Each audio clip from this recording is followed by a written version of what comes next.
AMPX stock analysis and price predictions for Wednesday, 23rd of July and onward. So is Amprius Technologies stock a buy? Let's talk about it finally.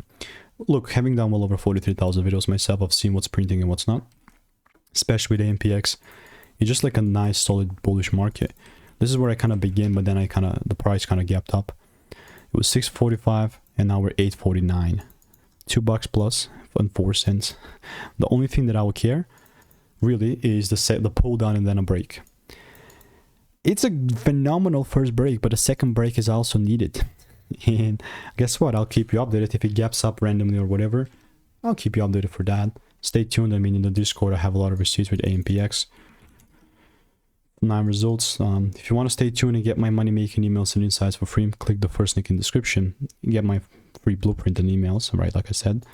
And for this, I'll keep you updated. Very exciting times ahead, I believe. Goodbye and enjoy.